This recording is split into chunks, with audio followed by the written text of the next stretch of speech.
What's up, everybody? Welcome back to Common Sense, the podcast. Glad to have you all with us. Today, we got a very special guest, Nathan Melnick. What's going on, man? Not much, sir. Appreciate the invite. Thank you so much. Dude, thank you for stepping up to the call, man. This has been a crazy week. Yes, it has. Biz left me hanging. We got Brandon back there on the board. So if you all wonder why you don't hear Biz chiming in back there, it's because we got Mr. Brandon Frakes back there. So, man, how's things been going? Very good, man. It's been a crazy season and a crazy year already, and life, and the coincidental tie-in that you and I had together is pretty old school, and it's the AC business and the rental business as a whole. And my background is just I've crossed so many paths, and for us to work together, 12 years ago, whatever, 8, 10, whatever it is, just aging each of us, obviously, but no, it's good, man. I'm in a good place. I'm in a good headspace. That's awesome, man. It's funny how that works. You're in one of those businesses, like, when you need it, you are searching high and low because you've got a major system down and you need somebody that can deliver right then. And it don't matter what time of night it is, because a unit's boiler goes down on a property or major system, and it's like, holy shit, it's coming. And it could be 2:00 in the morning. No, I mean, yesterday's a prime example. I got a call at 5:30 for a college here in town that needed a 350-ton chiller for their dorm rooms. It's hot, it's humid, it's disgusting. I need it. And then I get another call from my buddy that's in Roatan or some shit overseas on a cruise ship. He's like, hey, my hospital's down. I need a chiller.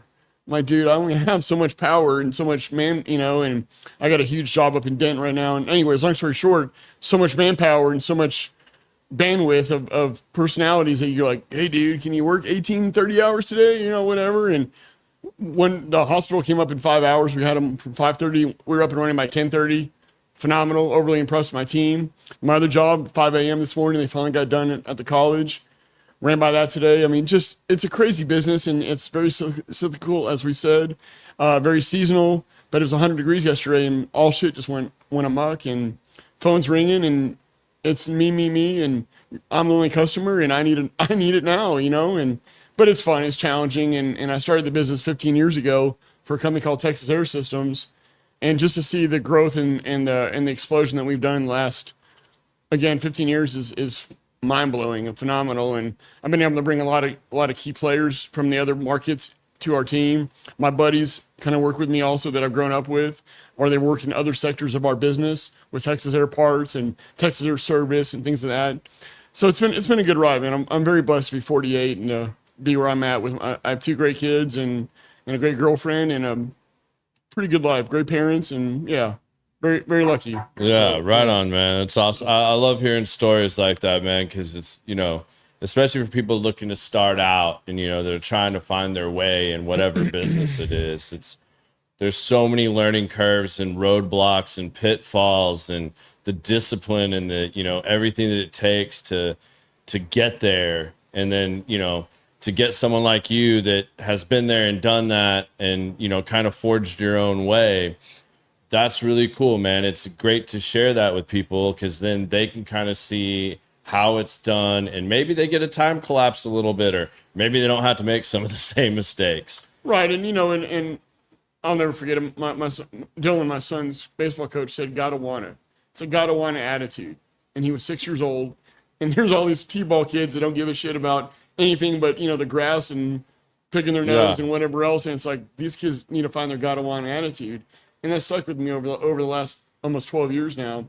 And I look at my customers, I look at who works with me, who works for me, who wants to be a partner with me and team up. It's like, what's our one motivation? It's to be successful and to help the customer. And that all spurs everything else that grows with that also. And, and I started out selling nuts and bolts and tools. I started in the radio business, which is a cutthroat business. I mean, those sales guys will screw their own mother over for a nickel. I mean, it's pretty disgusting. And I figured out that wasn't my calling and whatever. And as I've grown and as I've matured and brought the right people on, you are who you run with, right? You are who your circle, who your circle is.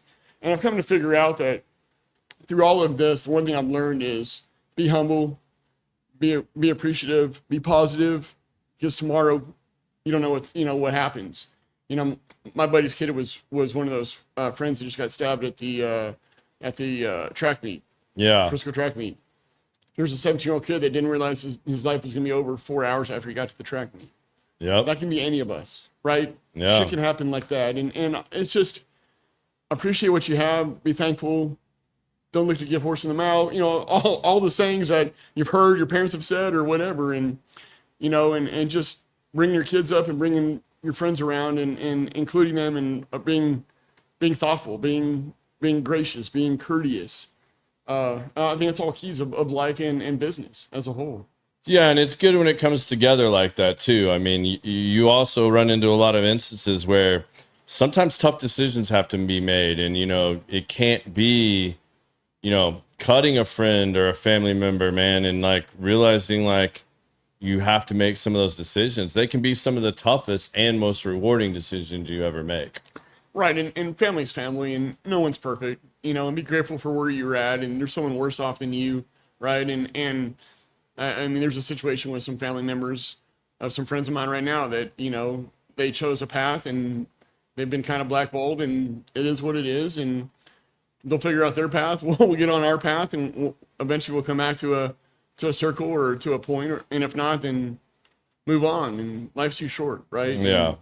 And, I mean, I think overall, and I think your show brings it, you know, full circle of there's so many gamuts of life that you just have to look back and go, if it stumbles and you stumble into something, that's great. If not, go find another path, go find another opportunity. And there's too much out there, you know? Yeah. If you stay diligent, man, and you truly are you, and you put that forward and you put the best you out there, you don't have to have it all figured out. You know, I have so many kids that reach out, or young adults that say different things or ask questions, and it's always humbling when they do, but it's, you know, I can remember that being that kid. And I mean, even hell, there's times even today that like, right, man, am I doing what I really need to be doing? Am I really on the right track, or do I need to get this back in check? And it's like, when you can focus that back down and get that, you know, start with you, you know, like you don't have to have it all figured out. You can only control yourself. Right? Yeah. That's it.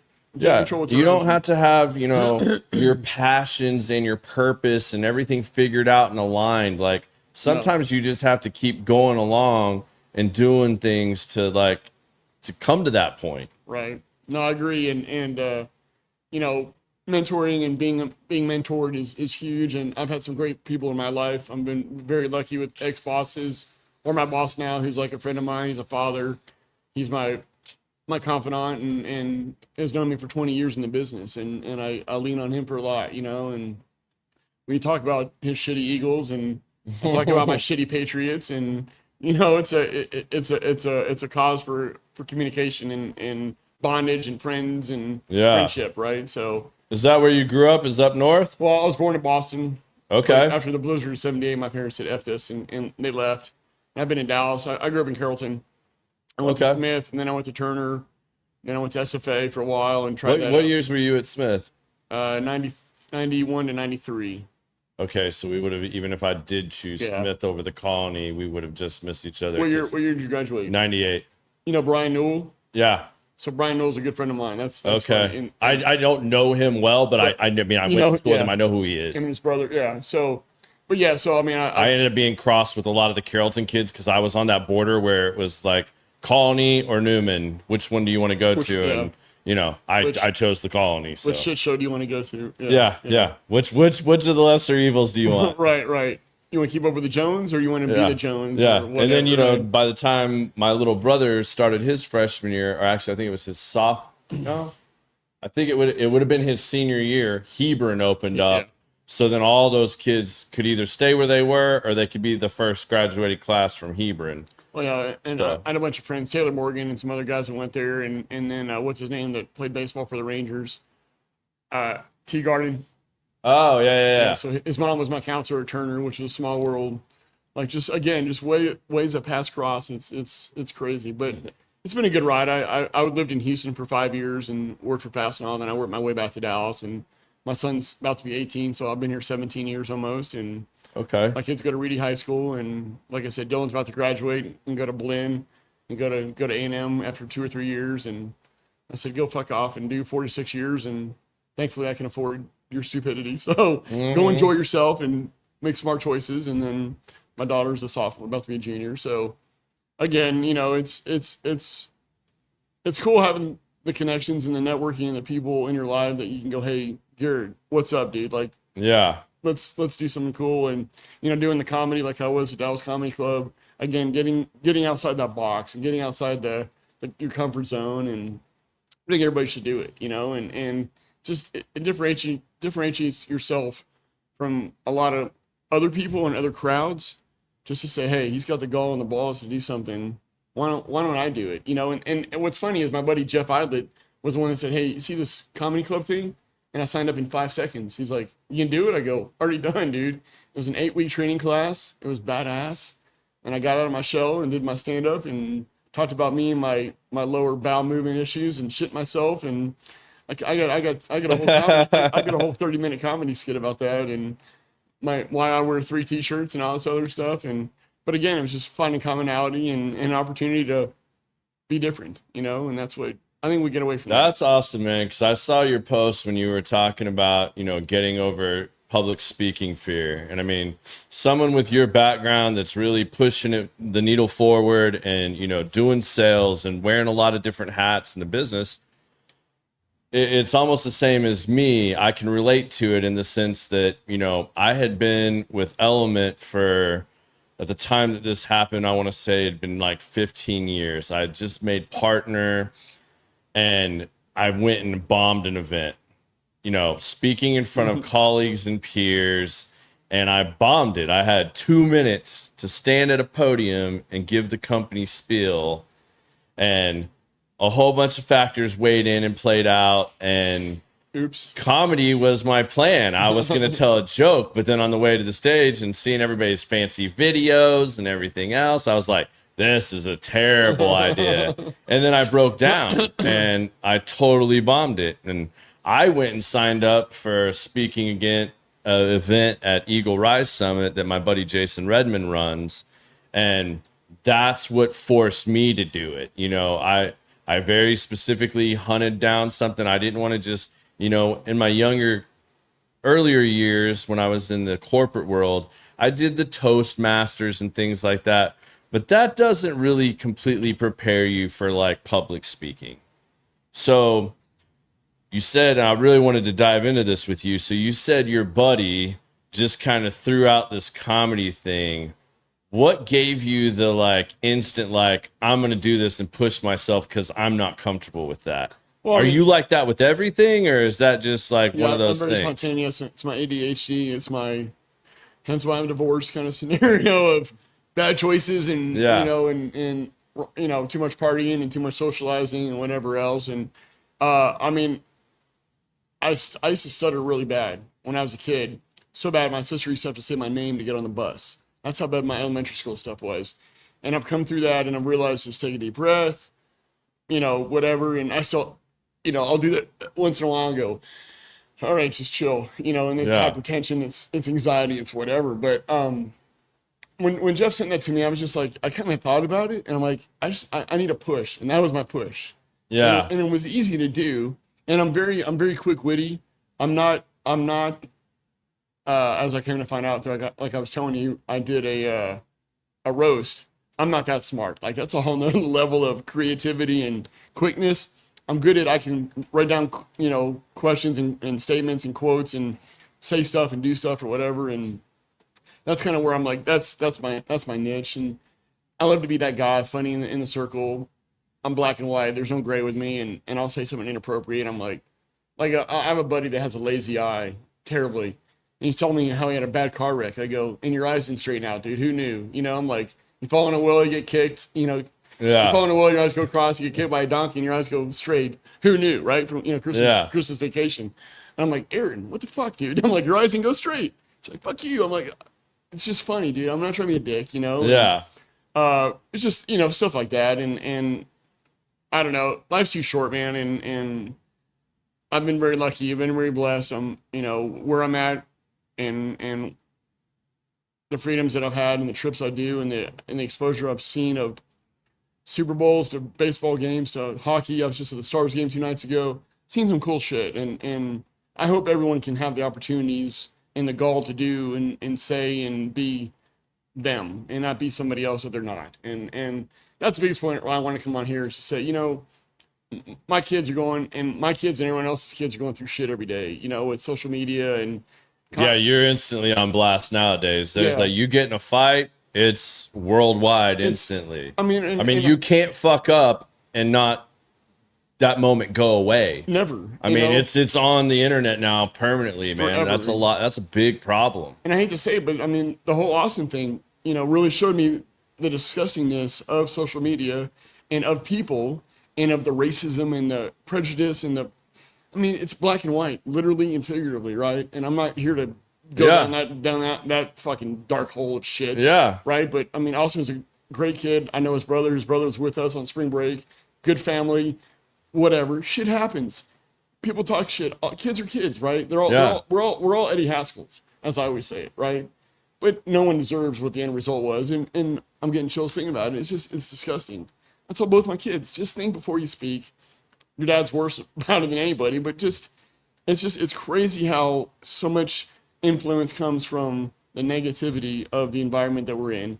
And Frisco's the white flight of the north, and Prosper and Salina, and you know, and it's all competition. It's all the keeping up with the Joneses between the cars and the phones and the clothes and everything. And it's sad, you know, and you hate to be that guy and go, I wish it was like when I was a kid, but it was simpler. It was more Yeah, you fun. could just have a fight. Yeah, You I know, mean, like get it over with. You just Have a pound fight. each You other. might get your ass kicked, but you know, broken like leg, broken nose, yeah, whatever. something. But no one's dying. It heals, you know? Yeah. And your pride might be in the shitter or whatever, but that's, you know, but now it's therapy. Now it's this, now it's these drugs, you know? And it's like, dude, and you know, I'm on point with not only my kids, but my friends' kids and everyone else is kind of going, how do we navigate this ship sandwich that a lot of us got handed or started or given or whatever. And yeah, it's crazy, you know, and just overall, I mean, it's cool to see success through people's drive, motivation, you know, and again, in the AC business, Texas Air Systems, who I started the company for, the rental company, is huge. They're a national brand. They know we have huge parties and there's all these things, but the bottom line is, what do we do for the customer? What do we do for the society, for the special, you know, donations or whatever? And it's about giving back. It's not about you. It's about everyone else. And I think a lot of people forget about that sometimes. And it's just how much, you know, the no fear shirt. Whoever has the most toys wins. Remember that shit? Yeah, I had that shirt. Dude, You it's know? so funny you said that. Like literally, an old baseball buddy from high school that I played with, we were joking. I tease him all the time because he just got back in the gym.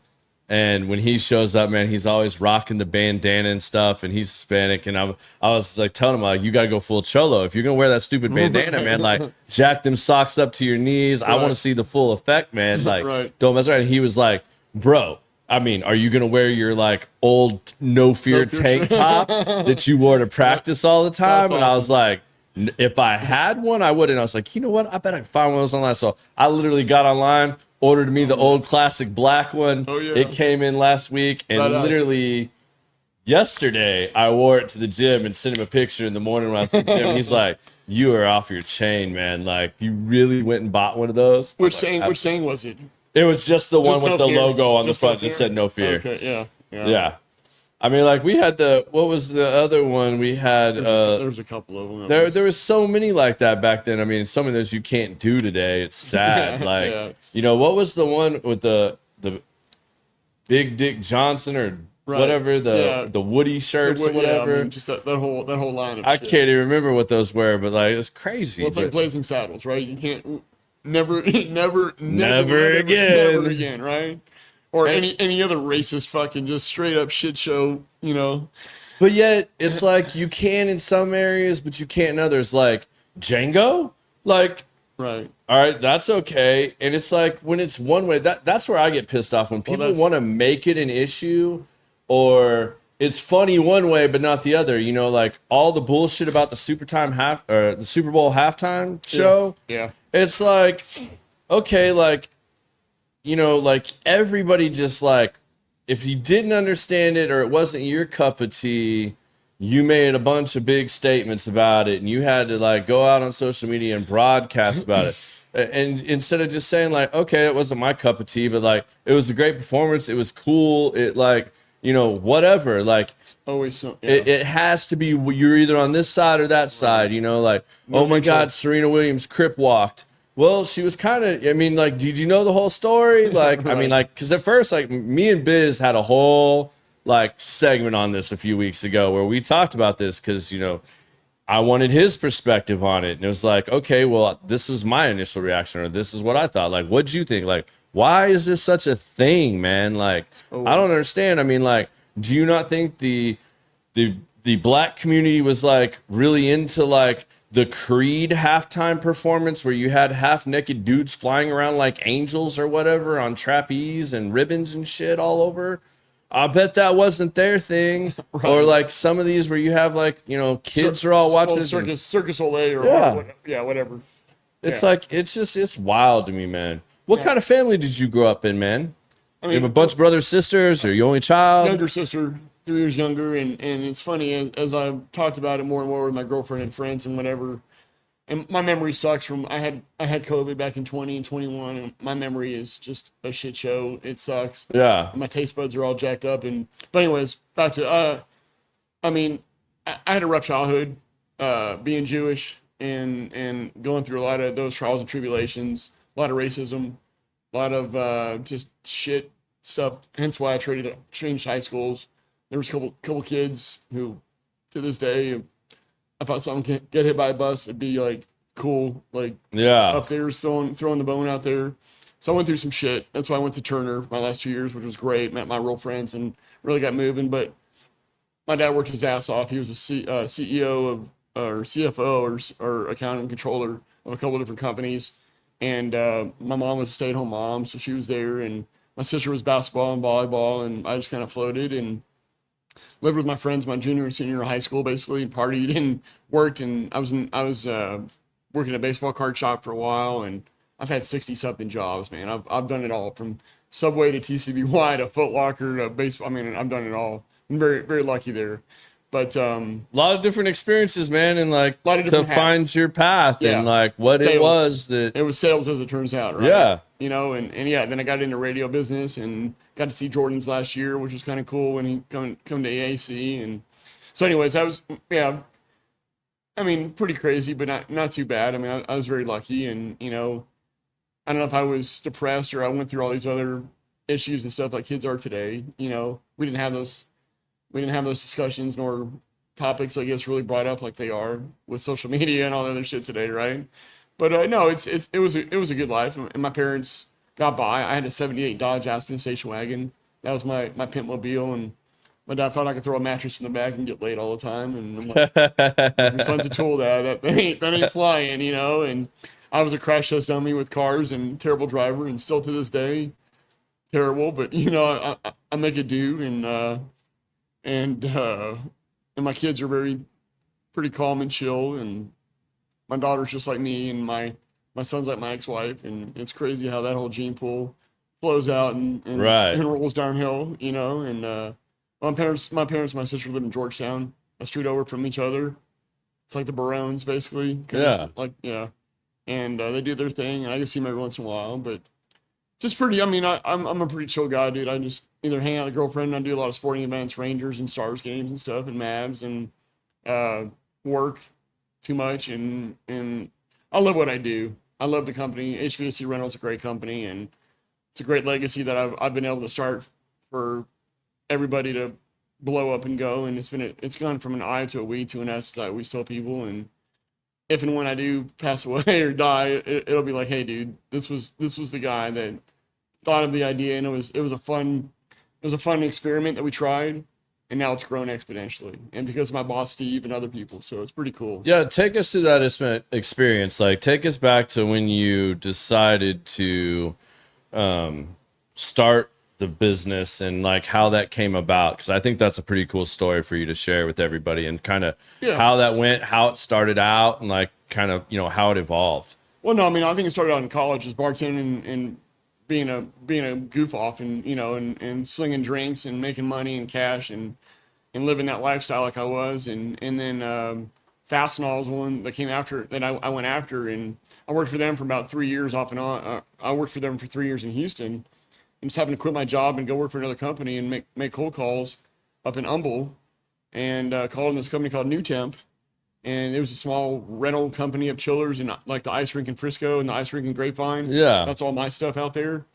And that's now. And then we got bought out by Carrier.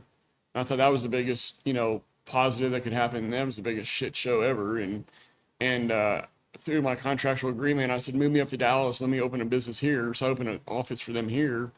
And then a company called Texas Air Systems found me and said, hey, here's a hope and a prayer. You want to start this business for us? And I was like, And I blew them off for about 6 months. And I was like, I'm making decent money. I don't do much. I just chill. And there she wrote, and I started the business. And that first year we did, a couple $100,000 for fun and 1 employee, and then myself and Jerry Scott, another guy. And then it just grew and grew and grew. And now we're 12 offices nationwide. We're part of Texas Air Systems, which is part of a Marathon company. So we have 12 offices nationwide of manufacturer reps. Then HVAC Rental has its own companies, also own offices. So, we're a multi-billion-dollar business now, and growing and acquiring other businesses to be that powerhouse. And how did the opportunity come about though, and where was your leap of faith to all right, I think I can do this, and I'm gonna go down this road? Funny, dude, you say that. So I used to go to breakfast with my dad every Saturday at Cindy's over off Midway in Keller Springs, right back in the day. Every Saturday, my dad, my uncle, and some of his friends would always go, and we sit around and just talk shit and whatever. And when I was gonna quit Carrier, my uncle said, oh, man, I don't know, this is kind of risky. And I had 1 kid at the time, and I said, you know what? I got nothing to lose. I go, let me just go figure it out.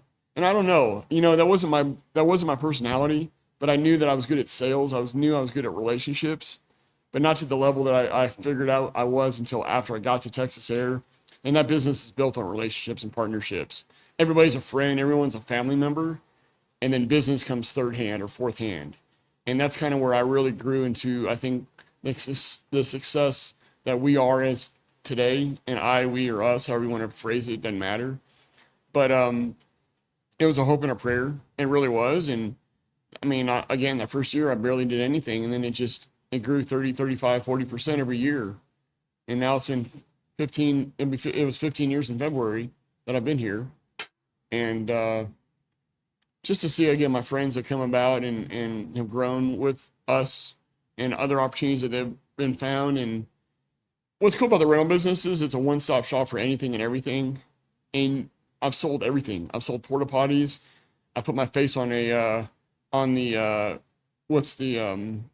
urinal cakes.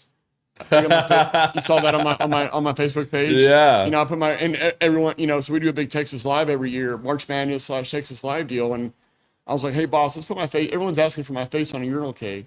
How many times I heard, hey man, I pissed on your face all night. But guess what?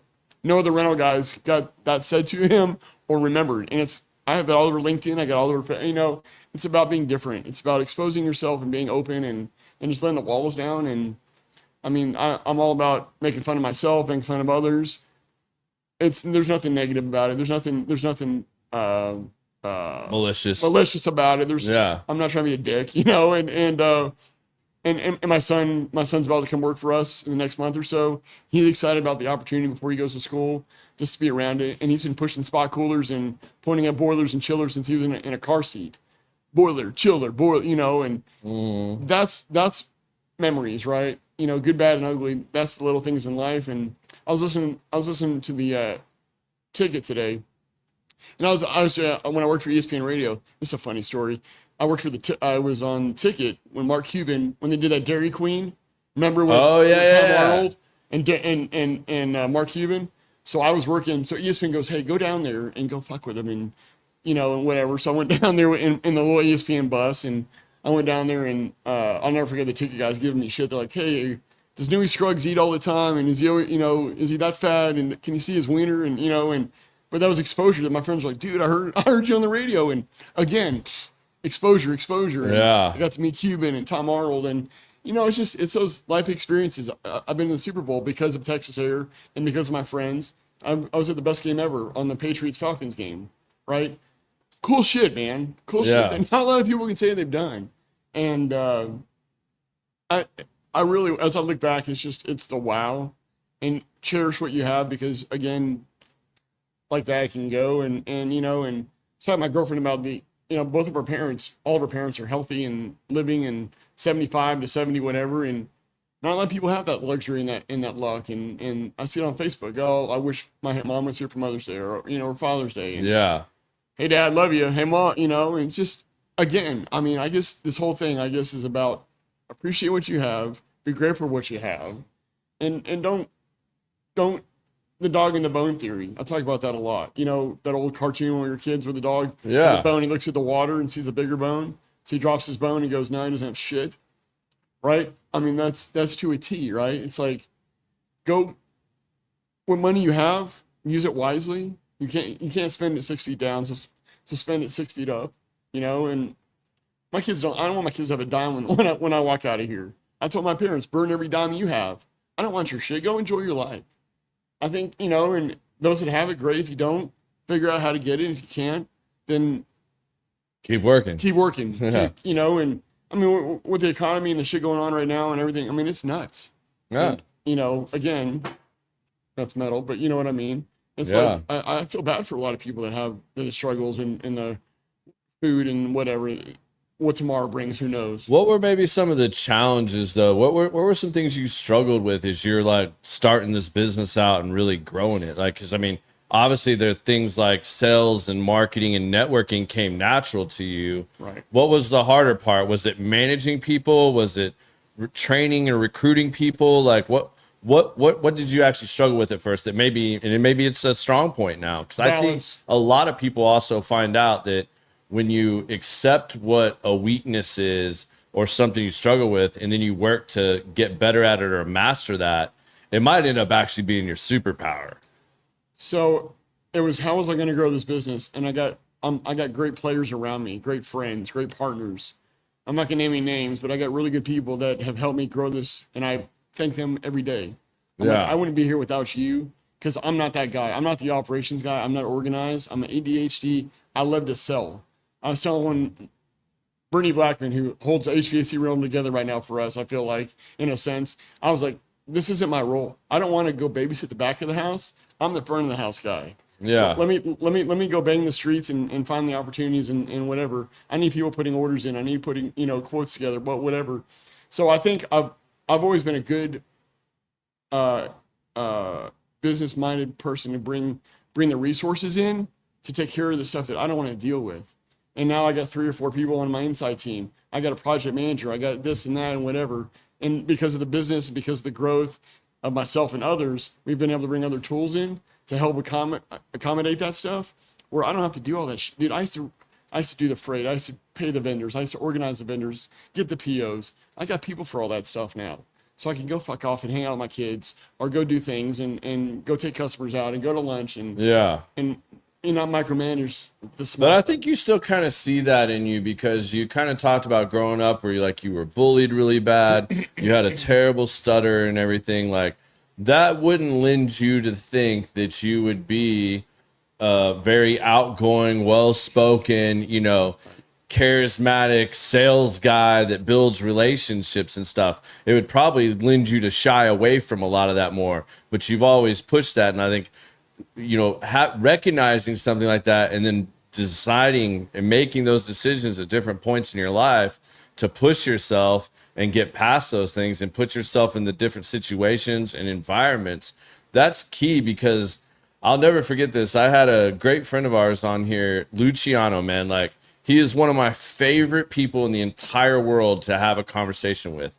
Like, not only does he make amazing cigars, and y'all all know how I feel about his cigars, he is truly one of those very unique individuals that, man, I don't care what Luciano is talking about, you will instantly be tuned in and you're like, oh man, I want to know more about that. But he said to me one time on here, I think he said it on the show actually, he was like, find out what your biggest weakness is and go towards that work on that, grind that, become the master, whatever it is. Because if you're not sure what your strong suit is, once you master that, you're probably going to find out that that is your strong suit. Like, because that's what you're going to be driven towards. You're going to push harder at that than anything else because it's a flaw or it's something you struggle with because you want to overcome that. I agree with that. And I've tried, dude, you know, and it's like A for effort, you know, that saying. It's like, no, you know what? Let me just bring the partners in and the tools in to handle my weaknesses, which is paperwork and organization and whatever else. Yeah. You know, but I agree to disagree with that. And I mean, you know, like you said, the shell that I came out of was driven by, as my mom used to put it, I want. I like nice shit. I have nice stuff. Be humble, be courteous, be cautious of what's around you. Because people do take advantage of situations, and I found that out time and time again. But I like nice shit. So that's where I drove myself to go, hey, let me go get that job that makes $1 million. Let me go make that job that makes $1, you know, or 10 million. Whatever the X, Y, or Z is, it doesn't matter. Right. And to have the persona of he cares, he wants to be that guy and not be on that pedestal. You don't have to be on that pedestal. You can be down here and still be up here. And I figured that out too. It's like, just help those that need to be helped and they'll shine. And I want everyone to have the success and the failures and the freedoms and the tie downs that I have, because I think I've learned and grown exponentially because of those. And I've never been this open. I've never been this black and white with my feelings and my heart, because of, I mean, through my marriage, it was a shit show, and I was closed up, but it's all kids, right? It's all kid driven. The partnerships and I'm watching this new show, Neighbors, and with, I just texted my buddies about it. Neighbors and, what's it called? Hold on, sorry. Friends and Neighbors. Not familiar with it. Yeah. It's got gosh, I can't think of his name right now. But anyways, It's Really My Life, which is kind of crazy. And it's really play up, and just seeing all the different variables that are coming at him, and with his kids and with his ex-wife and his friends, and making bad choices and good choices. And it's like, you just got to step back and say, what can I do today that will be better for tomorrow? And not worry about next week or a week after or 2 weeks after, you know? And I mean, how old are your kids? I don't have kids. So, okay. So having kids and seeing that growth and seeing that exponential maturity of them, good, bad, and ugly, is another wide opening. I mean, my kids were just 3, man, you know, they were just around, they were just doing baseball and basketball and whatever. And I mean, it is, I mean, I'm 48. I was just 28. It seems like 80 years ago, right? You know? And, I mean, I just turned 45 in January, and it's like, you're looking back and it's like, holy shit, we're almost in June already. Also, like, it feels like New Year's and stuff was literally like a month or two ago. And then it's like, well, shit, it's May and it's already 100 degrees. And summer's like here. Yep. Yeah. Again, I mean, you're 5, I'm 2 years away from being 50, dude. Like, that's still old, right? Like, we're like, oh, that's like old people shit, man, you know? And my dad's 75, and he's like, I was old when I was your age, you know? I'm like, no, it still is that. I get it. Yeah. But he's that age now. And again, just perspective. It's all about perspective. But it's fun. The rental business is a great time. I love what I do. I want everyone doing it. Too many people are in the business now. When I started, it was minuscule. There was 3 or 4 players. Now there's 30 or 40 players. And it sucks. It's a whore market. People buy from people. You try to keep it like that, but it's all price driven, you know? And, and it's like, whatever piece of shit can go out there to make the job work, we'll try. And then they go, oh, I wish I would have spent an extra 10% and gotten your shit. Yeah, dude, I'm not just here fluffing my name or my business up or whatever, you know? I'm like, I relate to that, man. I feel the same way about that. Like, if you really want the lowest bid and you want to roll the dice to those guys, and I get it, we're kind of in one of those economies where that's really prevalent right now. Everywhere. You know, even on my side of the business, you know, in the GC world, like, if you want, I mean, I'm not going to be your lowest guy. Like, I mean, I'll be very competitive, but I mean, we're going to communicate better than they will. We're going to do the job right. We're going to address everything head on, and we're not going to shy away from any of the difficult conversations, because construction, there's always fucking problems. There's always shit. I mean, shit happens. Like, it's how well you deal with it and how you can manage it and how you communicate it. That's the difference maker. And that we're not going to just leave you hanging. You know, Element's been around for 23 years. I've been with them for 17. We're not going to just do anybody wants to call and say I left them hanging, like, feel free. Like, jump up, raise your hand, because we've never left you holding the ball. Like, you know, stuff has happened, and yeah, we've had to work through some difficult situations in 17 years. Shit sandwiches. But like, yeah, I mean, it happens. But again, it's how you deal with it, how you address it, how you communicate. Like, those are very important things. And, you know, I don't like the atmosphere of where it's just, you know, lowest bid, you know, like, I mean, like, I just had this conversation with an owner friend of mine that is on the ownership side of the multifamily world. And, you know, it's kind of interesting to hear his perspectives on things, but we kind of went back and forth a little bit, like going through the whole different scenarios on things. And I was like, you know, what's always funny to me is if you think about it, at least in my world, in the GC world, there's only so many, and it's getting fewer by the day, of good subs that every general contractor is searching for. Those of us that have been around for a while, we all use the same pool. We're all here in DFW. We all use the same pool. So at the end of the day, a lot of times that difference in price is typically going to be overhead. What's your overhead? What's mine? Are you a small mom and pop thing? Are you nationwide? Are you this and that? Like, yeah, like, and then, I mean, if the scopes are just apples to apples, you know, and does that sub like you more or me more? Is he cutting me $1? Did I negotiate with him a little better than you did? Right. But when I go to give you a bid, I'm calling at least 3 of these guys for each one of these trades and saying, give me your best number on this. Like, I know you want this job. I have a good relationship here. Like, give me what you got. And then out of those 3, who wanted it the most and who can perform the level of work that the client's expectations are set at and where we set those. All right, you know, is this a C property that we're just trying to maintain here? Right. Where this kind of work is acceptable apartment and you're going to be, an apartment? Yeah. Or is this a B that we're trying to make an A? Right. And you want top notch. Okay, that has a different price. But at the end of the day, if you tell me like, well, I got to get 3 bids. All right, cool. Get your 3 bids. That's fine with me. But you do realize, like, I was like, because I don't get to sit on your side of the fence. Mm-hmm. Like, do you realize, like, when you get 3 bids, you really just got 9? What do you mean? He's like, I'm like, this is how it works. And really, you probably didn't get 9 because you probably still got 3 bids because we all have the same sub base. With few exceptions. I mean, you know, there are some variables, but a lot of parts, I mean, we all use these same guys. You're really hiring me as a GC to use my connections and to manage a project that you either don't have the bandwidth for, the experience, the knowledge, and that you've got to perform for either your group, yourself, or a larger group.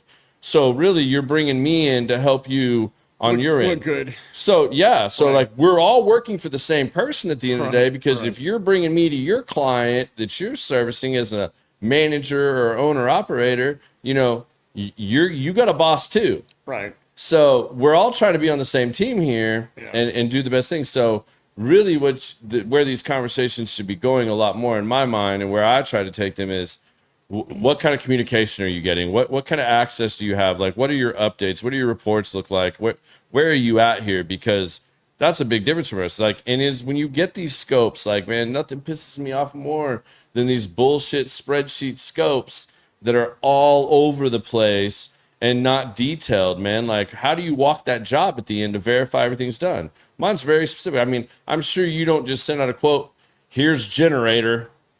No, you're probably putting the model number on here. Hey, I mean, something. I mean, you're at least telling them, hey, this is how many horsepower it is, or this is its capability. Here's your chiller Here's size. your chiller size, something so Yeah. that you at least know. And we didn't just leave off all the components and we're going to change order you because it's not listed here. I'm sure you list out, like, you need the hoses, you need the cables, you need this and that. Right. You got 500 feet of this because that's the nearest part we can park this thing. Right. You got to give them a little bit more. Whereas the guy goes, oh, yeah, I'll make that shit work. I'm going to throw this in over here. Well, in the rental business, that's what we have a lot of too. Yeah. And you try not to be too, without an LOI or without a real signature, you don't give too much detail because of those guys right there. They go, I want the lowest bid. Here's his bid. And I ask every customer, who else is bidding this job? X, Y, and Z. Can I have their quotes? Yeah, here you go. 8 out of 10 times. I go, great, dude. Let me see what it is. And I'll tell you if that's stupid. If it's stupid, good luck. But I had a customer, so we're doing a big marketing blitz right now, calling customers saying, why do you use HVAC Rental? What's good, bad, and ugly? And I got a guy, I'm not going to name any names or who he previously used. Yeah. But it might have been someone that I previously worked for. And he goes, hey, I love you guys. You know why? Because your equipment's new. Because when I turn it on, it works. If it doesn't work, I call you, and you have 5 techs that are going to make it happen. They send one guy out, and he might not know what's going on, or he might be there for 3 days, and then he's asking me for help, and then they don't pay my service bill when and that happened the other day. I was too busy. I go, just fix it. You're going to pay me? I go, yeah, dude. Fix your problem. I'm not worried about the money. I want you back in line because it's an apartment complex, and it's a shit show. Those people are dying in their Section 8 or whatever the bullshit, and the whole point of the whole story is it's a numbers game, but it's a numbers game that needs to make sense and put some validity into what you're doing and respect what you're saying. I'm not going to be the cheapest. I called my guy the other night. I go, hey, dude, I threw some numbers at it real quick because I wanted to cover my ass because I didn't know what I was getting into. Let me update it. I updated his quote today. I saved him about 10, 15%, and I'm fine with it, dude. Long term, he'll call me. I feel 80% sure in that statement. Yeah. I'm not worried about an extra $6-7 grand. Who gives a shit? Yeah. Again, it's not the now, it's the 1 year or the 5 year. Yeah. It's when the next problem arises. Right. And it's gonna be bigger and better, hopefully, in more of a complex situation or whatever. And I mean, it's another story, and just like that one, government jobs. Dude, that's lowest shithead wins. Yeah. And I was buying a Jeep and I ran into a guy I worked with his cousin 12 years ago. And I was like, your name sounds familiar. He goes, you probably know something. I go, yeah. He goes, yeah, he's a piece of work. I go, oh, no shit. No, I go, I fired him after that job. He goes, I'm sure you did. And it was a government job, lowest whore. Guy couldn't fix a residential AC unit. His life depended on it. But he knew what to tell me about my chillers and whatever else. Again, I was like, I'm done, dude. We have those customers, and you have those customers. You go, this is my last job. Don't ever call me again. Call everybody else. And when they all fuck you, come back to me, and I'm charging 30% more, and you're going to love me for it and appreciate me. And that's another thing that I think I've exponentially grown. And at Fastenal, I used to go run around town for a onesie-twosie thing for a nut or a bolt for a customer and helped him. Long term, he called me for everything. But you pick your battles also and go, high number. And those are the jobs you always get, right? The ones you don't want. Yeah. And you're like, oh, $800,000 ago. You got it. I'm like, well, what did I miss? Shit, yeah. Yeah, like what did I miss here? Because that was way too easy. Way too quick, dude. And I really was trying not to do Right. this. Or I love it when the guy goes, oh man, you were 30% lower. I'm like, oh, did I? Oh, yeah, dude, I stutter. Let me check this again. Let me double, but again, I've learned a lot. I've grown a lot, and I love success. I love failures because the failures teach you how to be successful later. I just lost a huge data. We do load banks and boiler testings for data centers. That's a huge business right now. I just lost a huge load bank to a really a whore company. I mean, they're known for it internationally, pretty much. And I go, that's fine. I hope it works. The units they're using versus what we're using, here's the difference. Here's why we win and why I hope they win. I hope you win. But if you don't, call me and we'll figure it out. And I left it at that, not bashing them, just saying, I know where you're going. I know where this is going to go. But I'm wrong. I've been wrong more than I want to admit also. And it's just, the business world as a whole, it's all about name and reputation and good, bad, and ugly. People, you can't be liked by everybody. You can try, but you can't have sleepless nights over it because you can't please everybody. Yeah, how have you dealt with that? Because, you know, like a lot of people like feel like they got to be liked by everybody, especially in a sales role, or you don't mesh or blend with the one person that time. Like, So 2 stories. My old boss from Fastenal, Thomas Lincoln, I'll never forget. He told me, you always had to feel like everyone likes you. And I was like, no, I don't. But I did. This is 25 years ago. And through rhyme, reason, and, you know, not everybody likes me. And I've really realized that. Or I'll have competitors that are friends of mine in the business go, yeah, I'm getting all your business now because they didn't like you. Who? I'm not telling you who. I'm like, good for you, dude. You know what? yeah, As long as it keeps your job and helps you stay employed, it'll come back around.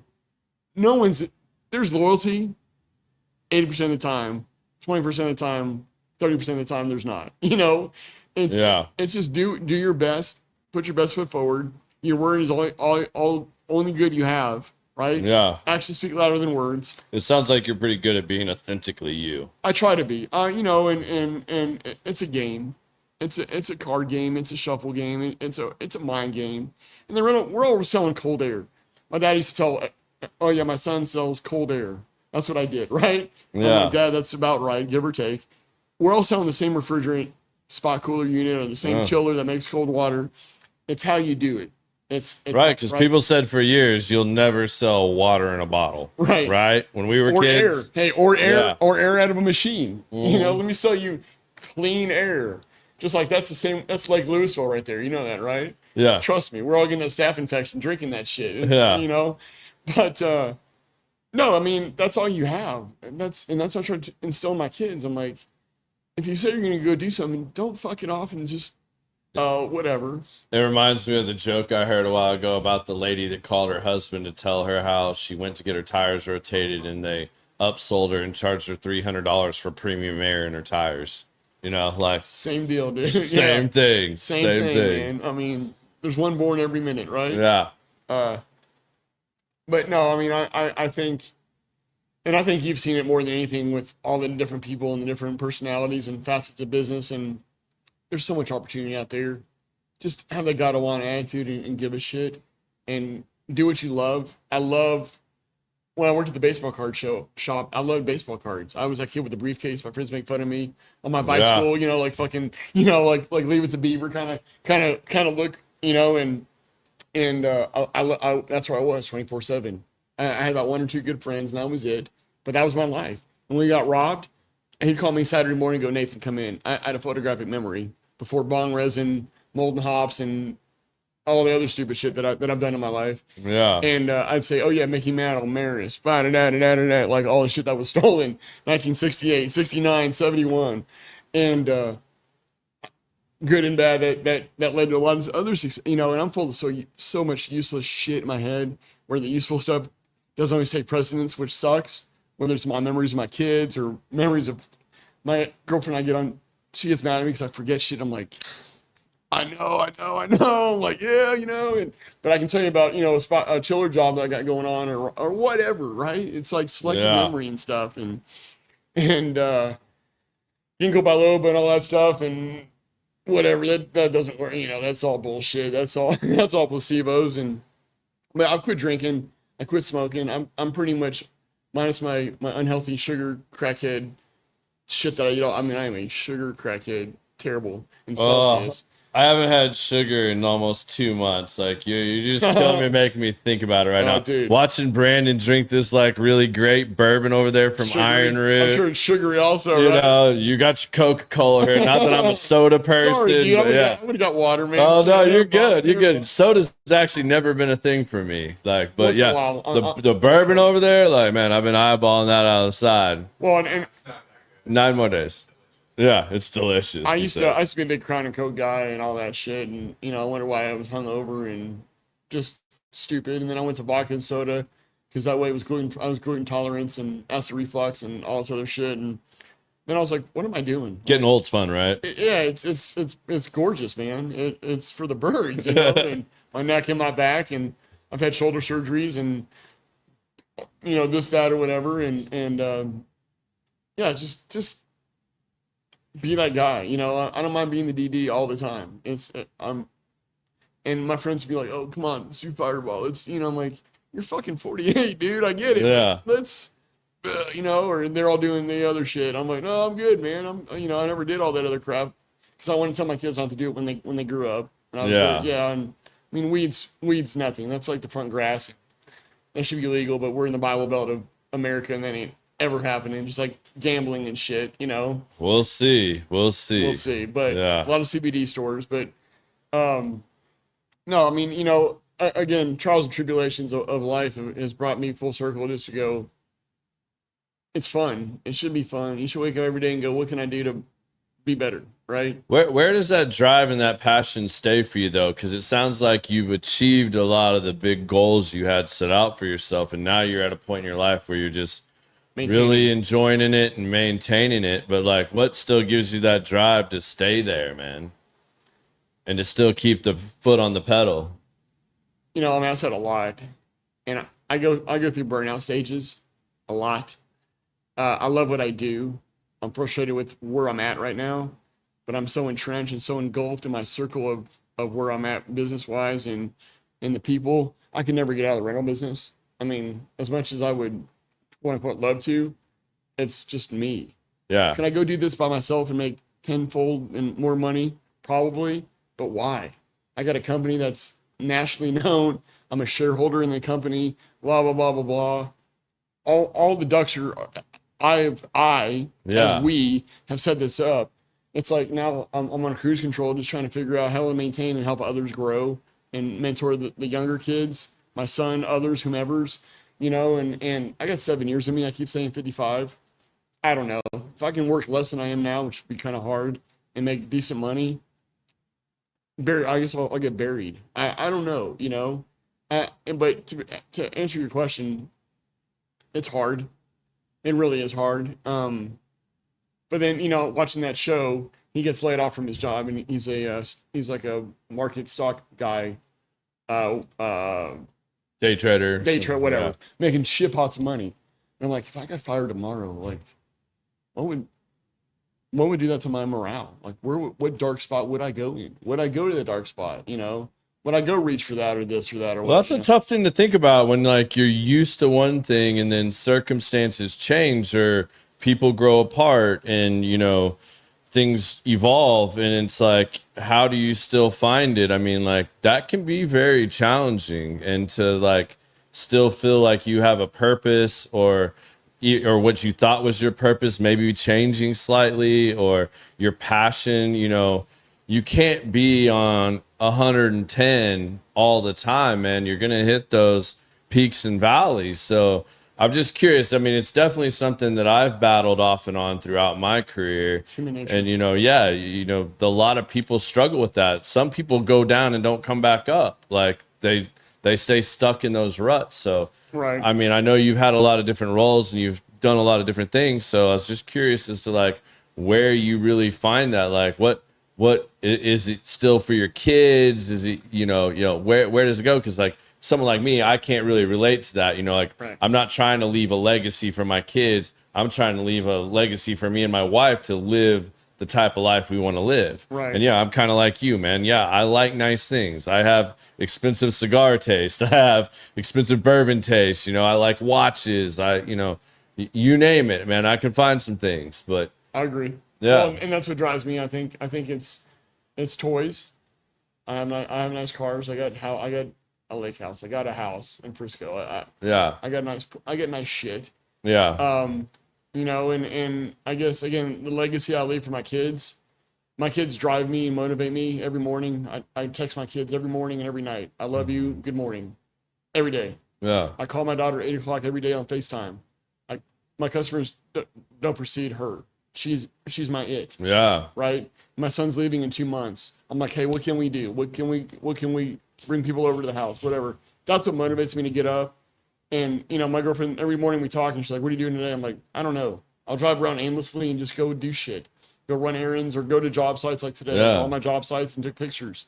That's cool, man. I think that's really important with your kids. We're on my wife's side of the family. We just experienced a death, a loss in the family. And, it's one of her cousin's fathers, and great man. It's going to be heavily missed. Weird, right. And it's real fresh and recent. And, hearing her talk about it a little bit, you know, like, and this is something I didn't know until like a few weeks ago, but like she works a job where she's up very, very early. And even her father, when he was retired, and I think he was 80 roughly and passed suddenly, he called her every morning at 4 a.m. at 80 years old. And she's a little older than me. I won't put her on blast in case any of y'all know her.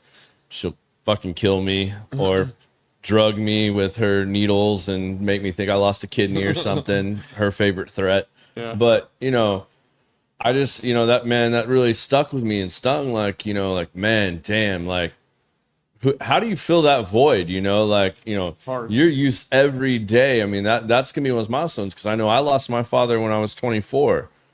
I went through some really rough times for a while there, man. Like, me and my dad were really, really close. And, you know, you question all the little things, you know, the dad calling you to, hey, have a beer. And I'm like, I'm going to go meet this chick, or I'm going to go run around with the boys. And I'm just out fucking off doing whatever, making bad choices, you know, that every 24-year-old does. Yeah. But like, that's the shit that eats you up for a while, you know? So like, I think it's important to keep that in perspective, because, you know, like you've said a lot, like tomorrow's not promised, you know, like shit happens. It is life. One thing we all do is we do all die, you know, and you don't know when that time's coming. So no, you don't know when the clock stops. And I really want to tell my kids that, you know, through the ugliness and the shit that's gone and happened in the past, let's look at the future. Let's see what's going on. Let's make the most of it and be appreciative. And, you know, and we're all dealt a hand that it's good, bad, or ugly, and it's how you deal with it. And my kids have had the silver spoon since day one, and too much. And I wish, but we've allowed it, right? We've given them the iPads and the web, whatever, right? And there's been no real struggle, you know. But my son works at Jersey Mike's over there, you know, or he did. He's looking for a new job now, but. So he's the one that keeps messing up my damn sandwich? Yes. Too much mayonnaise? Yeah. Never mind. That's something else. Never mind. But no, you know, I mean, he was slinging sandwiches. I worked at Subway for one day, and I handed off the sandwich baton to him, and he worked at Jersey Mike's for a year and a half. So good for him. That Subway story is pretty classic too. But you know, and he loved it. He loved earning a buck. He loved his own money, and that's show appreciation for what you have, and be grateful. And you know, it can be taken away like that. And I'm like, that truck that you have, son, that's, you know, whatever. So I think we all kind of forget again, and hopefully the parents listening to this go, hey, I hope my kids do appreciate it, you know, and I humble them all the time. I would like, ever since they were small, I would like, you know, and just go, hey, stop, quit being a shithead, quit being that kid, you know. But no, I mean, I think they'll do great things. I want them to do great things. Mom and I will be there supporting them to the thick and thin, you know, and do what's needed, as will my girlfriend and her girls and anybody else that's in our circle. That's all I want. I want everyone to be successful. I want everyone to have fun, go take cool trips, go do cool shit. There's so much out there, you know, and we stay in our bubble and we stay to the grind, and it's like, I mean, I have 1.4 million points of Marriott. I have 400,000 of Southwest. You know what? I fly a lot. I see cool shit. We have companies all over. I've got to meet great people and shake some hands. Yeah. And that's what it's about. It's about seeing what's out there, and just making the focus. You know, I was talking to him about this business and how it's going, and he's like, well, it's good, and we self-funded, and which is great. I love to hear the self-funding. We're not in debt to up our ass, and my company, we're debt free, and we're debt free because of the people that are all friends and partners, and that's the customers and the owners and everybody else. That's huge. And someone of his age, and that's great news, you know. And being debt free that's hard to say.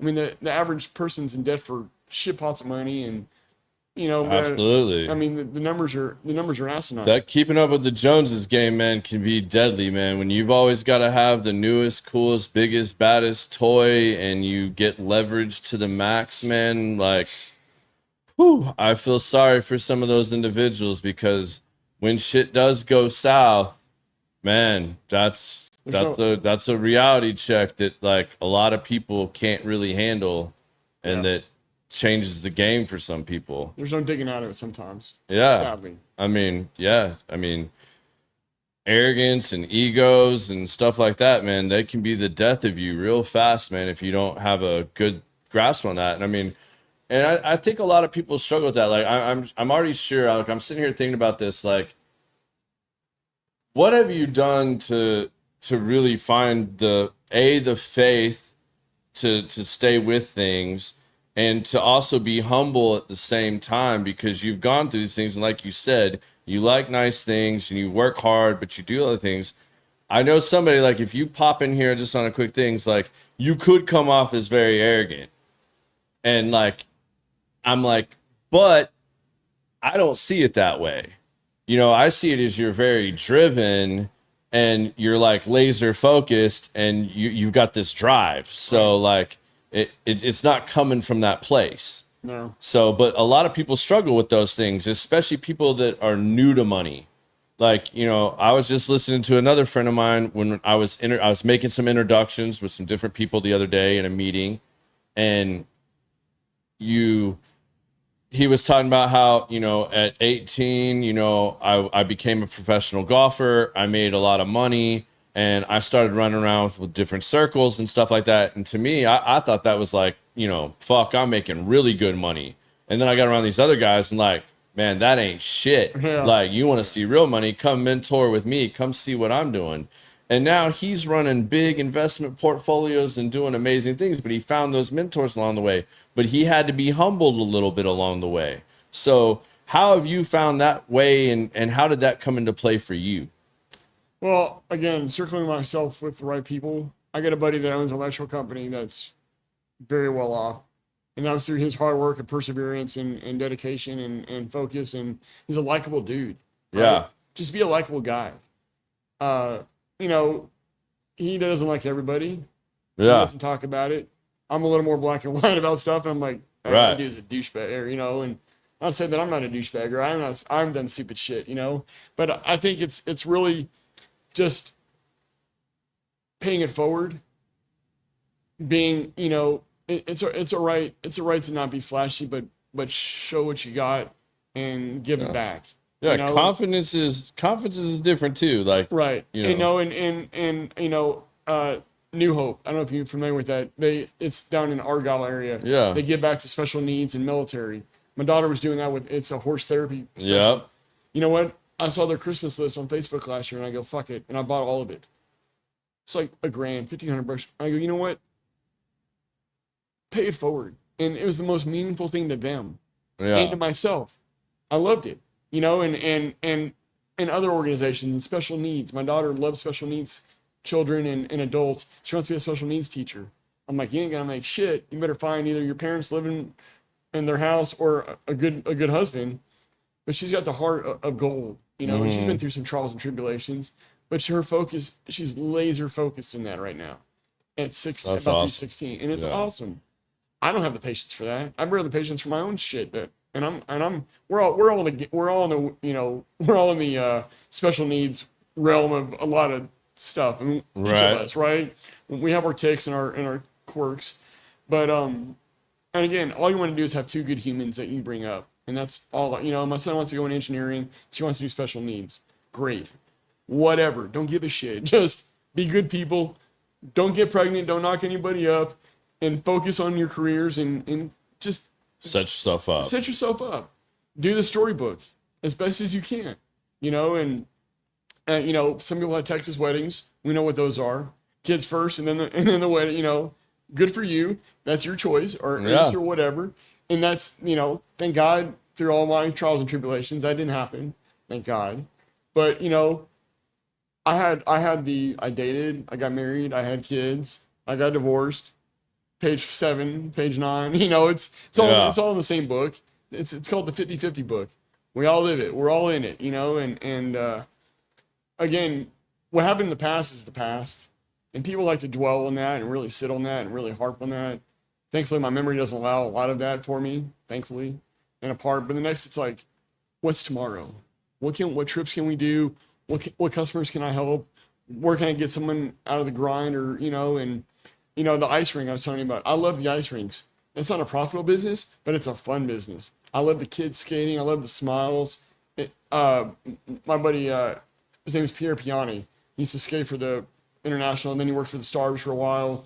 And then he started his own ice rink business. And him and I were like family. I know his 3 kids that he adopted. That's a whole story in itself. It's absolutely phenomenal and sickening of where they came from and what he brought them to and took care of them.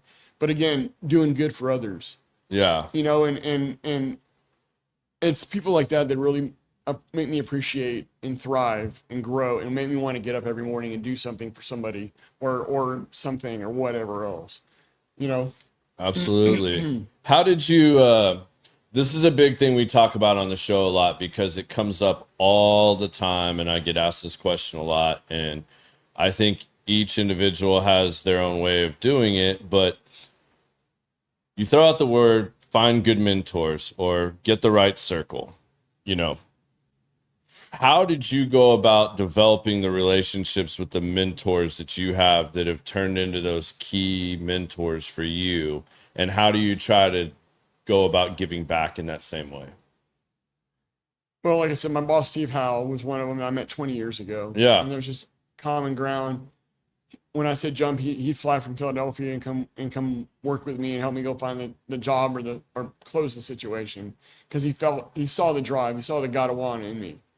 And I look for that in kids. We have a couple kids that work for us, and I call them kids because they're half my age or 2/3 my age. Yeah. And I go, hey, dude, my phone's always on. I answer my phone 24/7. I had a customer just call me and go, dude, it didn't even ring. I go, because I was trying to get a hold of you also. But I was like, yeah, I'm always on my phone. Yeah. You know, and I'm always texting, I'm always emailing, I'm always phone calls.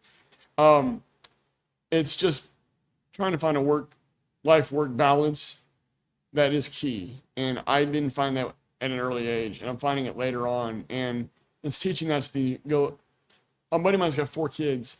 His business it's not great. It's good. He does I'm like, dude, you got to figure out where the balance is, man. I go, kids are first, family's always first, but you need to go drive your business, dude, because that driving of the business is going to help you with your kids to do bigger and better things. Maybe it's to get a nanny so you can have an extra 4 hours a day to work on your wife and your business or whatever, right? Whatever the X, Y, or Z is, however the building blocks fit.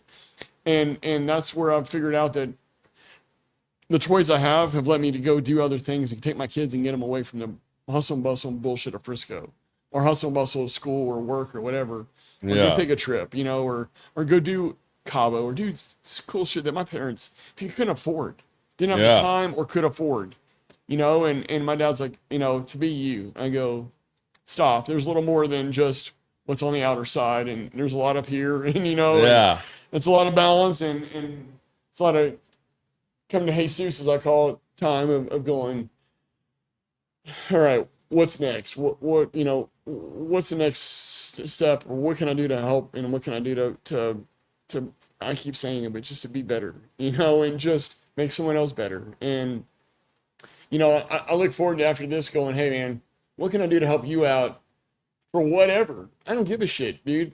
Hey, got some more people like you, or you got other people that you know, or whatever. My phone, I have 7,500 contacts in my phone. I probably talk to 10% of those, 15%, but I know that I'm going to run into someone like yourself 12 years later, and your number's going to pop up, and I already got all your contact info. You know, and someone calls, they go, hey, what's up, John Bradley? They go, how'd you know that? I go, I saved your number. Oh, I'm that important? You are. Yeah. That's where the drive is and where the motivation is. Yeah, I think that's important too. I have to do that because, like, you would think someone that's in sales would be much better at remembering people's names, but man, I am terrible at that. I'm shitty at that. I have to like give people a nickname or something that associates it with them. And man, once I put somebody in my phone, I put notes in there or whatnot, or whatever nickname I gave them in my head, I put that in on their phone things so that I can see it. And when it pops up, like, so you get that, you know, oh, this is Sam so-and-so calling me. You're the owner of this property. Like, all right, cool. Got it. Like, I have to do those associations. Otherwise, I mean, when you work for a major business or you have a big business and you have multitude of clients and people are changing all the time, you know, for me, it's, you know, properties get bought and sold, management companies come and All go, the time. and, you know, different people get fired and hired and promoted, and they're moving around. It's a lot to keep up with. Right. You know, and I get calls all the time. And it's like, hey, Nathan, what's going on? I'm like, what's up, man? I'll get on the phone. I'll tell whoever. I'm like, I have no idea who that was. I'm like, hey, send me an email. Oh, you don't have it here. I'm like, oh, no shit. Or a guy just called me the other day. Huge project coming up. He's like, oh, yeah, I was at so-and-so company. I'm like, yeah, man, yeah. And I call another guy, go, hey, where the fuck was this dude at? He's like, oh, he was at, I'm like, oh, yeah, you know, and Yeah. putting on the face and sounding like you know is half the battle also, and not being like, who are you, schmucko, you know, or whatever. Yeah. And I'm real good with faces. Like, I can go, Same. I know you're, I'm like, you know, and here's another great, I mean, I got stories, so cows come home. We were at Seaside over spring break, and I just played a golf tournament with my girlfriend's brother-in-law up in, at Oak Point over McKinney. Okay. Oak Hollow. We played Oak Hollow, and the golf pro was like, so we walk by each other. He's at the beach. I go sit by him. There's no one on the beach. I was being a smart ass. I go, hey, can I sit here? Right next to him. And there's no one's in the beach. And we're just shooting the shit. And then I leave. 4 hours later, we're walking to the beach because a fireworks show or something or other. And he's like, it took me 4 hours, but you're Nathan, aren't you? And usually that's me. And I was like, yeah. He goes, yeah, I'm the golf pro at Oak Hollow. I just played with Bo. I'm like, yeah, dude. So I got his name and number. My birthday was a month ago. I go, hey, me and my buddies want to play. He goes, hey, golf's on me and $20 discount for your buddies. Again, just random network. And, you know, it's just, Yeah. it's so crazy. And I can go anywhere and find somebody. And it pisses my kids off. Of course, Dad knows somebody. Of course, you know, or whatever. And in Cabo or in Canada or wherever I'm at, Boston, wherever. So again, you know, it's about having fun. It's about just, Well, it's about making connections and true connections and really trying to get to know people, you know. ask questions. Yeah. You know, it's always, what do you do? Family. Oh, okay. You're married. Cool. What's your wife do? You know, and caring, right? Caring. And trying to remember tidbits of it, which is hard. We see so many people. I have 130 jobs right now. Think I remember every job? Fuck no, dude. Yeah, it's tough. Like, Yeah. you know, as your business grows, to still provide that same level of care and handling of their job as you get bigger and bigger. That's one of the biggest challenges. So you got to pass that on down as you grow with the different people below you. And that's what I tell my guys all the time, you know, like that porter or that maintenance guy, he's going to be a maintenance director one day. That leasing agent's going to be a VP, you know, like this all never know. continues to go uphill and you never know. So you can't treat them like he's just the porter and like it doesn't matter and be rude to that guy while you're out walking the property, because that will bite you in the ass. You leave a bad impression, that shit's going to stick. 6 times. And good luck getting past that. You know? And I learned that in the radio business. I worked for KCPS. I worked for The Edge. And that was the biggest thing I could take away from all of that. And that was fun. I met great people. I got to hang out with great. I'm surprised we didn't cross paths back then, because I know so many people that were there in that same circle time frame as you, like Sam and Chaz and Chloe, and I go on and on. But yeah, Red Jacket. I was Red Jacket every Sunday night. I go work for The Edge, or I work Leisure Lounge with DJ Merritt and his soon-to-be wife. His wife was a bartender there. We used to hang out. I mean, I saw Moby. I saw so many cool stories. Yeah. Getting high, get my finger stuck in the door at a club one night because I couldn't function. I drove the company car, you know, all kinds of cool, stupid shit. But, so I would work KZPS in the morning and I worked The Edge at night. When you're dealing with a bunch of people now our age, right? This was 30 years ago. And you got to be respectful. You got to, you know, they're all potheads and alcoholics or whatever. You don't know their story, but they're older, more mature. And you're like, oh, yes, sir, whatever. And then you go to The Edge and you're like, oh, what's up, dude? You know, and high-fiving and let's go smoke a ball. Let's go whatever, you know, and turning it on and turning it off. And that's really what I think formed who I am today, was realizing that everybody's important. And when I go to a job site walk and I meet, like you said, the porter, I'm like, how was your day? When they're cleaning up the bathroom, I'm like, hey, thank you. Here's $5. Thank you. I'm not trying to be an asshole or an arrogant fuck. I'm just going, hey, dude, I realize that you're important and you have a family. We have a busboy that hangs out at our office and cleans our office. His name's Candy. I give the guy hugs, high five him, I scream his name when I see him. I'm never in the office, but when I am, I make him feel like he's the most important guy in the whole office. And you know what? I'm the only one that does that. I'm probably. And you know what? It's cool because we're not better than anybody else. I don't give a shit who you are. There's no pedestal that we're on. We all put our pants on the same way. You know, some are tighter than others because they're fat or skinny or whatever. And that's fine, right? But we're all here for one purpose. And being Jewish, I'm Jewish, and I'm proud of being Jewish, or Jewish, you know, for Spaceballs. But I'm proud of my heritage, and it's lost, you know. And my kids are half, and they weren't bar mitzvahed, I was, and I got ragged and razzed. There were a couple kids at swastika in my house. I had FBI and DA at my house in fourth grade, or fuck was that, my sophomore year of high school, freshman year. Hatred. And you know what? I saw those guys on Facebook years later. I go, what the fuck? And they go, oh, I found Jesus, and I'm a fuck you, dude. You know, I'm like, yeah, you're still an asshole. You're still a piece of shit. And I hope it haunts you. And I hope full karma, full circle comes to bite you in the ass. You know what? Yeah. Because I still think about that, and it still drives me. That's what drove. I think if anything, more than anything, that drove me to be successful and to have the power and the motivation to do well for others and to help others, was because of what occurred back in the day that I couldn't control. I had no power. I think as I'm talking, I think I was very powerless and I was very sheltered.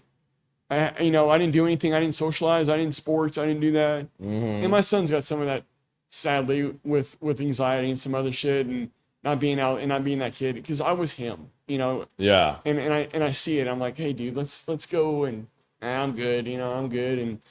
And I think in the larger picture, I think, and you don't have kids, so you haven't seen the X, Y, or Z of the maturity or lack thereof. But even you mature with your wife. I mean, you talk, she kill me tomorrow with a needle. Okay, great. So what are you going to do not to let that happen, right? And have fun and be successful and live a good life. And again, it's like, what makes them happy? What makes you happy? What makes her, you know? And I love meeting new people. I love hearing about new experiences. I love about what can I do to help you, you know, whether it's my time or financially. What can we do to be, you know, to work hand in hand and do something for somebody? Yeah. And again, the special needs is real close to my heart. I have a lot of friends that have kids, or I've just been around them. I did the Easter Seals program in high school, gave them back there, and just, you know, again, I was dealt a hand. I mean, I had a nightmare before I had my kids. That was having special needs kids. And I was like, God's gonna be like, hey dude, he's been there, he can deal. And I've said this numerous times. And again, we're all on the spectrum, and my kids, everyone, and we're all on the spectrum, but not to that level. And I'm grateful for that. And I think I appreciate that more than, you know, maybe others say or do. And yeah, everybody has their challenges. Everybody's got different things to deal with. Yeah, for sure. But again, I mean, you know, back to your original question, what drives and motivates me? I think it's just what's coming at us next. What's going to be the next challenge? What's going to be, you know, and I love being around people. I can't be by myself. My ex-wife and I used to take trips, and I always had to find somebody to be with us or hang out with us, which used to piss her off. And my girlfriend's not like that. I guess it's personality wise also. Yeah. But also I still want people. I want a group, because I like to be funny. I like them to be funny. I like to watch them get shit faced, and what stupid shit are they going to do, or what experiences have they done that we can go do with them, or, you know, I mean, it's all about experiences. I get it, man. I can relate to that. Like, COVID drove me nuts, and I'm sure you as well, with the rental business, you were considered an essential worker. Thank God. So you were still out there, but man, like, telling me I had to stay home and I could only do these things, man, like, that shit, fuck you. I mean, like, it about completely fucked my world up. Yeah. Because, like, I can't do that. I can't be that guy that just sits at home and doesn't do shit and is not out and about, that isn't active. Smoke a bowl and just watch Netflix. I can't be that guy, man. Like, you can only drown yourself out so much. Stupid shit, yeah. Doing stupid shit. Thankfully, I wasn't essential. When I was at a house at Cedar Creek, and I was redoing that just to keep myself occupied. But I was essential, so I was driving around. Guess what? I was the first one to get COVID in my family. my dad said, surprise, surprise. He was Yeah. like, I knew you weren't going to fucking stay home and do nothing. And, you know, and I'm like, no, there's too much out there. And Yeah. I flew to Atlanta with 3 other people on an airplane. I stayed in a hotel with 4 other people and a 17, you know, it was awesome. It was like, this is my oyster, man. I go, this is badass. Was it safe? Probably not, but it was fun. So great memories, great experiences. I saw cool shit again, you know, and I flew for $18. I flew for $20 across the U.S. Good stories.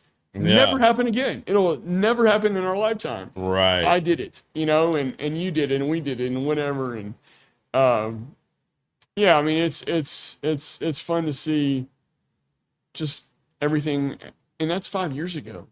I mean, that was literally over 5 years ago, man. I know. Just we like- were in Vegas when it happened. That was wild. Did you get stuck and had to drive home? No, we didn't get stuck, but we were literally in Vegas celebrating one of my friend's wife's 40th birthdays. And like right as it was happening, like the second night we were there was when the Mavs were playing and the NBA shut down. And you started all of a sudden all the reports started coming in and everything. So like we got lucky and got back, but like when we got back, that's where I'm like pretty convinced like we were one of the first people to have COVID in our area, because man, that was the sickest I've ever been in my life. Like I legit thought I was gonna die for 5 days. Like it was. I was sweating profusely. I was Yeah. sleeping 8-hour days. Coming out every end. Yeah. I slept on the bathroom floor or the couch that was 10 feet away for 5 days. And it took me about 2 weeks to get over it, man. My wife, she thought she had strep throat. I mean, like everybody had different symptoms stuff. I mean, you couldn't even test for it then. There was no consistency. So there was either. there was no rhyme or reason, but man, yeah, I was literally like praying, like I do not want to die like Elvis on the toilet. Like, please do not let me Eating die. a in the banana peanut bathroom. butter sandwich. Yeah, whatever, man. Yeah. Like Yeah. back then I couldn't even eat anything. Like Yeah. my poor wife had to go to the store and try to get me like Gatorade and Pedialyte and stuff just to try to keep it down, because she was the less sick of the Right. two of Paper, us. rock, scissors. Yeah, it was terrible experience. No, I wouldn't wish that upon anybody. It was bad, man. It was in and out, and customers calling, going, "Where are you?" I'm like, "Dude, I'm sleeping." I'm like, "I can't stay awake. I'm trying. I got COVID," and yeah, that 5 days was the worst. Yeah. Gonna get it again, but it was like a cold the second time. Yeah. But yeah, it was. Each time it got lesser, but yeah. Still, yeah. I mean, I had a couple of buddies that almost died. I had a couple of customers that passed away.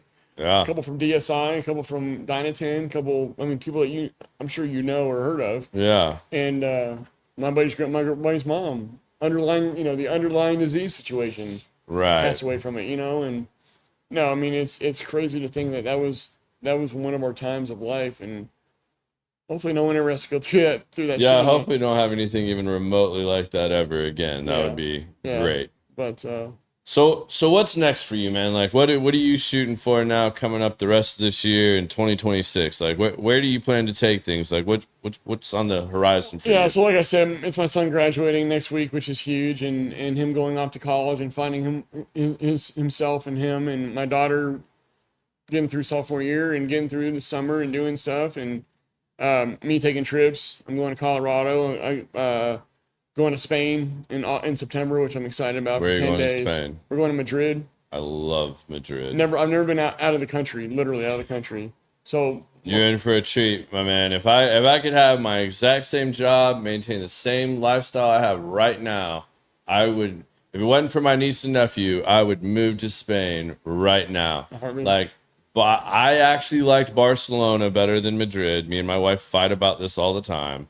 We're actually trying to plan a trip to go back again sometime very, very soon. But yeah, Barcelona and Madrid were awesome, man. Make sure you go see Sagrada de Familia while you're there. yes, Dude, Yeah. it'll amaze you, especially since you kind of have the construction background in Yeah. mind. Like, we can break a piece of granite and we can't match it, but yet they can continue adding on to this stone and marble and all this shit, and it exactly matches like over 150 years Right. or whatever they've been Right. building this thing. It's mind blowing, the craftsmanship and what these guys are able to do. I mean, It's awesome. Yeah, you'll have your time. No, I'm looking. I've never been. So yeah, her aunt and uncles live out there. Good thing you don't drink, or I would warn you about the sangria. Yeah. Sangria will absolutely fuck you up because it's way stronger and way better over there. Yeah. And you just sit down and you drink a whole pitcher and you're having tapas, and then you decide you want to go try the next place out. Nope. And then walk in there, you realize I'm fucking shithouse. Like, uh-oh. That's awesome. Yeah. Yeah, Yeah, no. great time, man. You will highly enjoy that. Looking forward to it, dude. So yeah, that's my big plans for the year, and finish strong and see what 2026 looks like. But I'm just focused on the next 6 months of this year and having a good summer and hanging with kids and family. So Right on, man. Appreciate you, man. Well, we got two. I appreciate you stepping up and doing this tonight, man. It's been blast sitting here getting to know you better. So we end this with two things every time. The first one I like to ask you is, if you got to leave your kids with one piece of advice, what would that piece of advice be? just be open-minded. Don't judge. And that was the fun one, and I'm really excited to see where you go with this. This is my favorite part of the show, where, because it's called Common Sense, we like to call this the 2 cents segment. So if there's something I didn't ask you that you wanted to talk about tonight, or maybe something we didn't go deep enough on, or maybe just whatever the hell's on your mind or whatever, this is your chance. This is just you, whatever you want to put out to the universe and the big wide web. This is just you, Nathan's 2 cents. Man,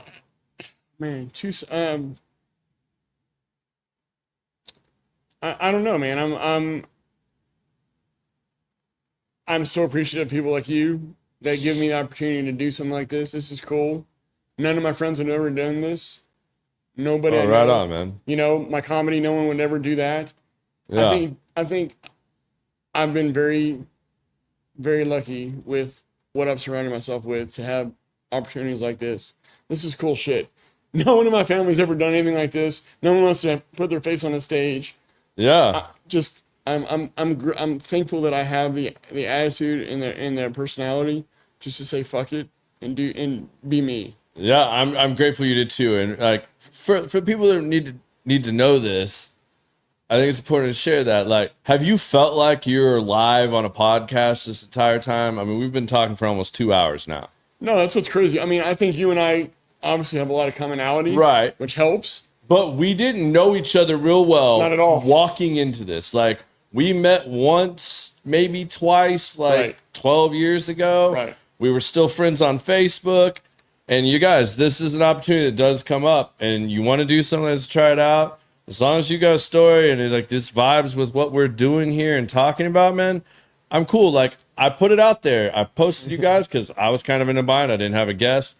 We'd already made arrangements to have Brandon covering for Biz. I didn't want to leave him hanging after he already blocked this off. So it wasn't like just scrap the show. Hell, at the one point I was like, well, it might just be me and Brandon here talking about times we've pooped ourselves or whatever. God knows that we haven't talked about before. They said But that's 3 hours, and you're like, no, I got to find somebody to fill in instead. yeah, of 2 but I hours. mean, like, I put it out there, and like, you were literally like the first person to, you know, not just making a joke on there or whatever, that like, hey man, I'm always down to talk about these things. And you popped on there, and I was like, all right, cool. Clicked on your profile. I was like, man, I was trying to put the piece together. Like, where the hell do we know each other from? Is it the bourbon clubs? Is it cigars? Is it work? Like, Right. you know, we started putting it together, and we just started talking, and sure enough, here you are sitting here doing this. So, I mean, you guys want to promote stuff. You got stuff you're passionate about. You want to talk about. You got life lessons you can share with others. I'm all for supporting it. So, you know, step out of your comfort zone every now and then. It's always funny. We kind of talked about this earlier. The people that are worried about what they're going to say or how they're going to come across, or can I talk for that long, or I don't like putting myself at the center of things, or I don't want it to be about me. These are always the longest episodes. And I'm sure Brandon could even attest to this with his stuff. Like, the people that, like, once you get in that room and you get a little relaxed and you're here, it ends up being a whole different experience for you. Totally. So thank you, man. I No, thank you appreciate for you you. stepping out, man, like, and coming out here to do this. Brother. I look forward to hanging out with you some more, Well, man. definitely. So you guys, we're going to be back next week at the regular time. I have another exciting multifamily guest for you guys next week. He's got a really cool story. And if you're in multifamily and don't know John Brandis, you're in for a treat because he's got a really great story. John's one of a vendor supplier partner of ours. He's very involved in the associations. And I know we're going to have to talk about this, so let's go ahead and tell you too, for those of you that don't know, he is a Super Bowl winning tight end for the Redskins. So it's not as bad as having an Eagles player in here or maybe a Giants player, you know, but it's going to be a good time. So hopefully I'm sure he'll have his Super Bowl ring and we're going to talk about all that. But I mean, John is truly a great guy. I think you guys are going to really enjoy that show. So I hope you guys will join us again next week. And thank you again for all your support. Love you guys. Peace.